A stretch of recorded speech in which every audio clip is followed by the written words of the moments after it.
प्रणाम, मैं हूँ मैथिली। स्वागत है आप सभी का मेरी इस विशेष श्रृंखला में, जिसमें मैं रामचरितमानस का पाठ कर रही हूँ और उनके भावार्थ भी सुना रही हूँ। पिछले कई वीडियोज़ में मैंने इनका गायन किया है, लेकिन आज की वीडियो में मैं दोहा नंबर 2 के आगे का भावार्थ सुना रही हूँ, जो कि इस प्रकार है। मज्जन फल पेखिया तत्काला, काक हो ही पिक बकऊ मराला, सुनी आचरज करे जनी कोई, सत्संगति महिमा नहीं गोई। अर्थात इस तीर्थराज में स्नान का फल तत्काल ऐसा देखने में आता है कि कौवे कोयल बन जाते हैं और बगुले हंस। यह सुनकर कोई आश्चर्य न करे, क्योंकि सत्संग की महिमा छिपी नहीं है। बाल्मीक नारद घट जोनी, निज निज मुखनी कहीं निज होनी, जलचर थलचर नभचर नाना, जे जड़ चेतन जीव जहाना। अर्थात वाल्मीकि जी, नारद जी और अगस्त्य जी ने अपने अपने मुखों से अपनी होनी यानी जीवन का वृत्तांत कही है। जल में रहने वाले, जमीन पर चलने वाले और आकाश में विचरने वाले नाना प्रकार के जड़ चेतन जितने जीव इस जगत में हैं।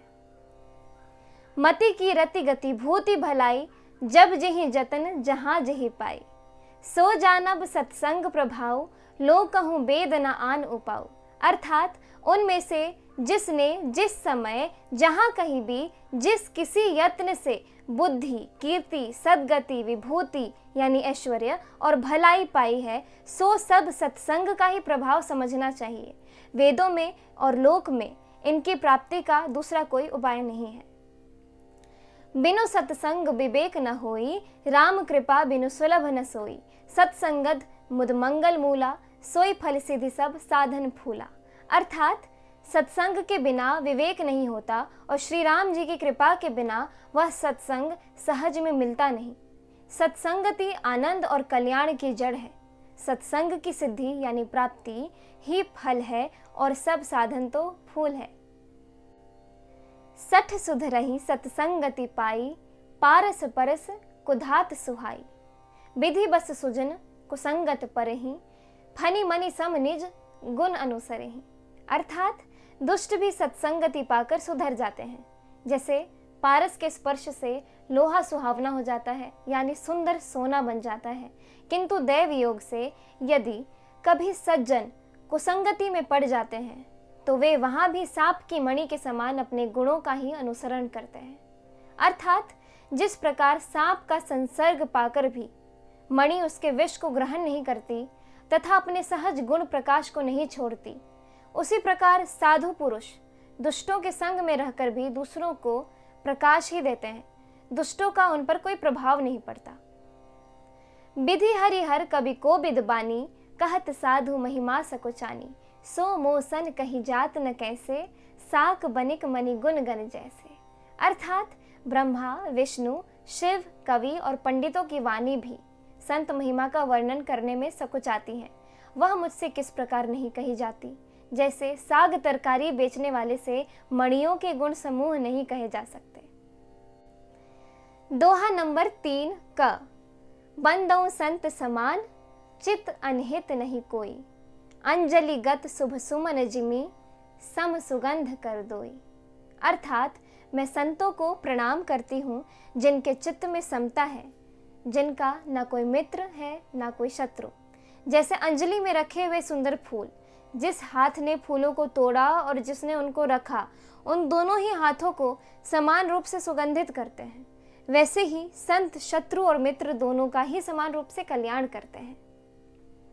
दोहा नंबर 3 ख, संत सरल चित जगत हित, जानि सुभाव सनेहु, बाल विनय सुनि करी कृपा, राम चरण रति देहु। अर्थात संत सरल हृदय और जगत के हितकारी होते हैं। उनके ऐसे स्वभाव और स्नेह को जानकर मैं विनय करती हूँ। मेरे इस बाल विनय को सुनकर कृपा करके श्री राम जी चरणों में मुझे प्रीति दें। बहुरी बंदी खलगन सति भाए, जे बिनु काज दाहि निहु बाए, पर हित हानि लाभ जिन केरे, उजरे हर्ष विषाद बसेरे। अर्थात अब मैं सच्चे भाव से दुष्टों को प्रणाम करती हूँ, जो बिना ही प्रयोजन अपना हित करने वाले के भी प्रतिकूल आचरण करते हैं। दूसरों के हित की हानि ही जिनकी दृष्टि में लाभ है, जिनको दूसरों के उजरने में हर्ष और बसने में विषाद होता है। हरि हर जस राकेश राहु से, पर अकाज भट सहस बाहु से, जे पर दोष लखहि सहसाखी, पर हित घृत जिनके मन माखी।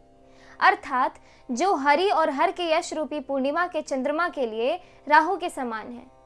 अर्थात जहाँ कहीं भगवान विष्णु या शंकर जी के यश का वर्णन होता है, उसी में वे बाधा देते हैं और दूसरों की बुराई करने में सहस्त्र बाहु के समान वीर हैं।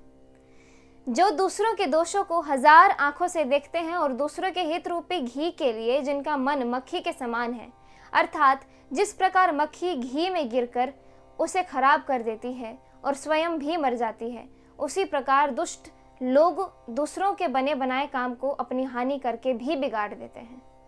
तेज कृसानु रोख मही खेसा, अघ अवगुण धन धनी धनेसा, उदय केत समहित सब ही के, कुंभकर्ण समसोवतनी के।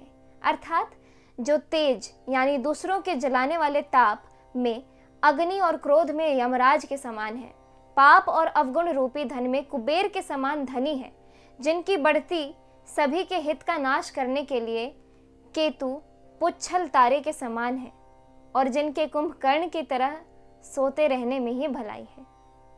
पर अकाजु लगी तनु परिहरही, जिमि हिम उपल कृषि दली गरही, बंदों खल जस शेष सरोषा, सहस बदन बरनई पर दोषा।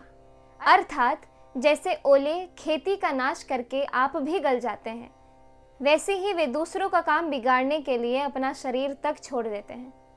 मैं दुष्टों को यानी हजार मुख वाले शेष जी के समान समझकर प्रणाम करती हूँ, जो पराये दोषों का हजार मुखों से बड़े रोष के साथ वर्णन करते हैं। पुनि प्रणवऊ पृथुराज समाना, पर अघ सुनई सहस दस काना, बहुरी सक्र सम बिनवऊ तेहि, संतत सुरानीक हित जेहि। अर्थात पुनः उनको राजा पृथु, जिन्होंने भगवान का यश सुनने के लिए 10,000 कान मांगे थे, उनके समान जानकर प्रणाम करती हूँ, जो 10,000 कानों से दूसरों के पापों को सुनते हैं। फिर इंद्र के समान मानकर उनकी विनय करती हूँ, जिनको सुरा यानी मदिरा नीकी और हितकारी मालूम देती है। इंद्र के लिए भी सुरा नीक अर्थात देवताओं की सेना हितकारी है। बचन वज्र जेहि सदा पियारा, सहस नयन पर दोष निहारा। अर्थात जिनको कठोर वचन रूपी वज्र सदा प्यारा लगता है और जो हजार आंखों से दूसरों के दोषों को देखते हैं। दोहा नंबर 4। उदासीन अरिमीत हित, सुनत जरहि खलरीति, जानी पानी जुग जोरी जना, बिनती करई सप्रीति। अर्थात दुष्टों की यह रीति है कि वे उदासीन शत्रु अथवा मित्र किसी का भी हित सुनकर जलते हैं। यह जानकर दोनों हाथ जोड़कर यह जन प्रेम पूर्वक उनसे विनय करता है। मैं अपनी दिस कीन्ह निहोरा, तिन्ह निज ओर न लाऊ बभोरा, बायस पलियहि अति अनुरागा, हो ही निरामिष कबहू की कागा। अर्थात मैंने अपनी ओर से विनती की है, परंतु वे अपनी ओर से कभी नहीं चूकेंगे। कौओं को बड़े प्रेम से पालिए, परंतु वे क्या कभी मांस के त्यागी हो सकते हैं। बंदौ संत असज्जन चरना, दुख प्रद उभय बीच कछु बरना, बिछुरत एक प्राण हरि लेहि, मिलत एक दुख दारुण देहि। अर्थात अब मैं संत और असंत दोनों के चरणों की वंदना करती हूँ। दोनों ही दुख देने वाले हैं, परंतु उनमें से कुछ अंतर कहा गया है। वह अंतर यह है कि एक संत तो बिछुड़ते समय प्राण हर लेते हैं और दूसरे असंत मिलते हैं तब दारुण दुख देते हैं। अर्थात संतों का बिछुड़ना मरने के समान दुखदायी होता है और असंतों का मिलना। उपजहि एक संग जग माही, जलज जोंक जिमि गुण बिलगाही, सुधा सुरा सम साधु असाधु, जनक एक जग जलधि अगाधु। अर्थात दोनों संत और असंत जगत में एक साथ पैदा होते हैं, पर एक साथ पैदा होने वाले कमल और जोंक की तरह उनके गुण अलग अलग होते हैं। कमल दर्शन और स्पर्श से सुख देता है, किंतु जोंक शरीर का स्पर्श पाते ही रक्त चूसने लगती है। साधु अमृत के समान मृत्यु रूपी संसार को उबारने वाला और असाधु मदिरा के समान मोह, प्रमाद और जड़ता उत्पन्न करने वाला है। दोनों को उत्पन्न करने वाला जगत रूपी अगाध समुद्र एक ही है।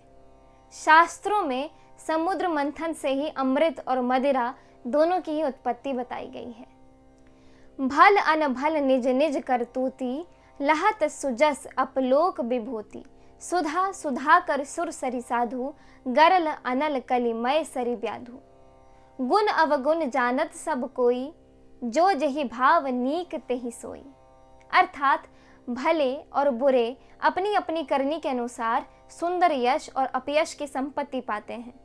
अमृत, चंद्रमा, गंगा जी और साधु एवं विष, अग्नि, कलयुग के पापों की नदी अर्थात कर्मनाशा और हिंसा करने वाला व्याध, इनके गुण अवगुण सब कोई जानते हैं, किंतु जिसे जो भाता है उसे वही अच्छा लगता है।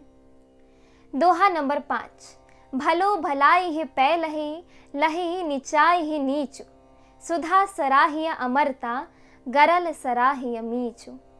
अर्थात भला भलाई ही ग्रहण करता है और नीच नीचता को ही ग्रहण किए रहता है। अमृत की सराहना अमर करने में होती है और विष की मारने में। आज के एपिसोड में इतना ही। आगे की कथा सुनने के लिए कृपया मेरे YouTube चैनल से जुड़े रहें।